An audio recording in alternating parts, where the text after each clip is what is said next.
پاک فوج نے ملکی دفاع پر ہمیشہ دشمن کو منہ توڑ جواب دیا۔ ایسا ہی ایک موقع 27 فروری سن 2019 کو آیا جب پاک فضائیہ نے دشمن کو منہ توڑ جواب دے کر 2 بھارتی طیارے گرائے اور انڈین پائلٹ ابھی نندن کو گرفتار کیا۔ اس مارکے میں تاریخ رقم کرنے پر ایئر چیف مارشل مجاہد انور خان نے اسے آپریشن سوئفٹ ریٹارٹ کا نام دیا۔ بھارتی پائلٹ کی گرفتاری کے بعد پاکستان نے جذبہ خیر سگالی کے تحت ابھی نندن کو بھارت کے حوالے کیا، جس پر عالمی دنیا نے پاکستان کے اقدام کو سراہا۔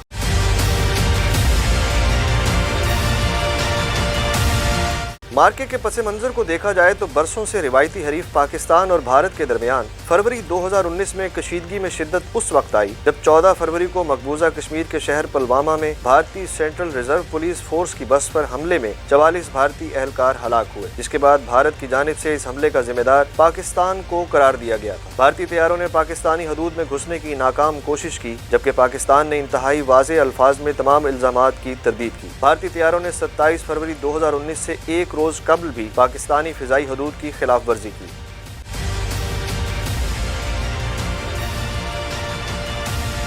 بھارتی حکام کی الزام تراشیوں کے جواب میں پاکستان کے وزیر اعظم عمران خان نے بھارت کو قابل عمل معلومات فراہم کرنے کی صورت میں تحقیقات میں تعاون کی پیشکش کی، مگر بھارت نے تحقیقات کی پیشکش کو مسترد کر دیا۔ میں آج ہندوستان کی گورنمنٹ کو آفر کر رہا ہوں، کسی قسم کی آپ تحقیقات کروانا چاہتے ہیں اس انسیڈنٹ میں کہ کوئی پاکستانی اس میں ملوث تھا، ہم تیار ہیں۔ اگر آپ کے پاس کوئی ایکشنیبل انٹیلیجنس ہے کہ پاکستانی انوالوڈ ہے، وہ ہمیں دے، میں آپ کو گارنٹی کرتا ہوں کہ ہم ایکشن لیں گے۔ گرفتار بھارتی پائلٹ ابھی نندن نے بھی پاک فوج کے رویے کی تعریف کی۔ 1 مارچ 2019 کو پاکستان کی جانب سے بھارتی طیاروں کو گرانے کے بعد گرفتار کیے گئے بھارتی پائلٹ ابھی نندن کو تمام کاغذی کارروائی کے بعد واہگہ بارڈر پر بھارتی حکام کے حوالے کر دیا گیا۔ حکومت پاکستان نے بھارتی طیارے گرانے پر پاک فضائیہ کے ونگ کمانڈر نعمان علی خان کو ستارہ جرت اور اسکواڈرن لیڈر حسن محمود صدیقی کو تمغہ جرت سے نوازا۔